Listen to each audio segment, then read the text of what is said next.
Sejumlah informasi kriminal dari berbagai daerah kami rangkum dalam Busur 6.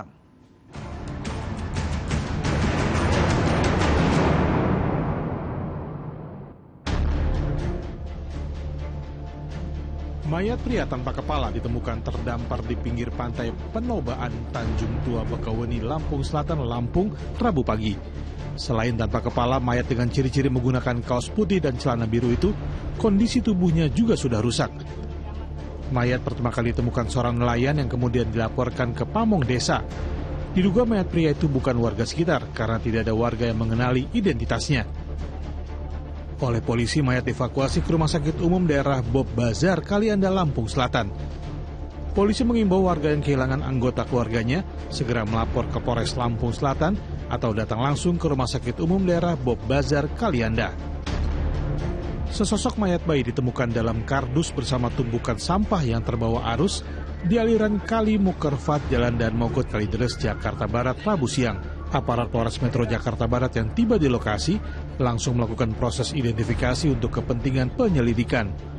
Jasad bayi yang diperkirakan berusia 5 bulan ini pertama kali ditemukan oleh petugas UPK Badan Air Jakarta Barat yang sedang membersihkan sampah.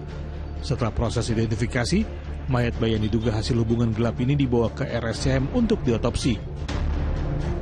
Dua pemuda dianiaya orang tak dikenal di Jalan Langsat, Lagoa, Koja, Jakarta Utara, Rabu pagi. Akibat penganiayaan tersebut, satu korban tewas dan satu orang lainnya masih dalam perawatan di rumah sakit. Menurut Kasat Reskrim Polres Metro Jakarta Utara AKBP Iverson Manoso, penganiayaan tersebut diduga dilakukan lebih dari 2 orang menggunakan senjata tajam. Polisi juga telah melakukan olah TKP untuk penyelidikan lebih lanjut.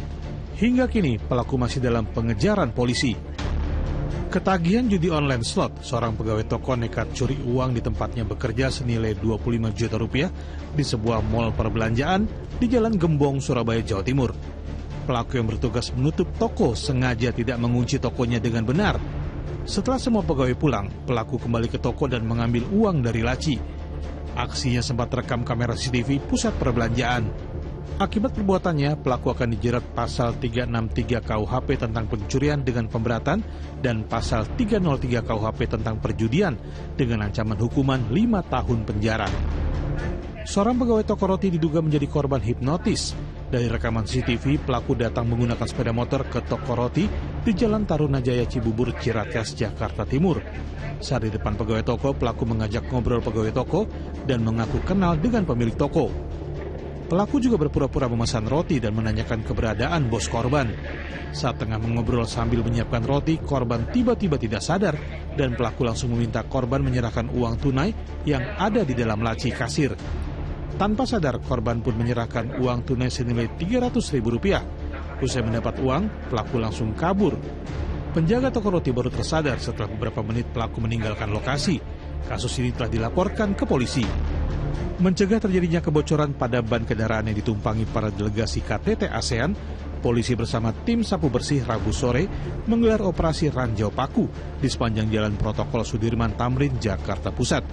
Menggunakan sebuah magnet bergagang berukuran besar dengan penuh kesabaran, polisi menyisir setiap inci aspal jalanan, terutama di sisi bahu jalan untuk menemukan ranjau paku. Hasilnya beragam ukuran paku dengan kondisi bengkok dan berkarat berhasil didapat polisi. Dengan sapu bersih ranjau paku diharapkan dapat memperlancar jalannya pelaksanaan KTT ke-43 ASEAN yang berlangsung di Jakarta.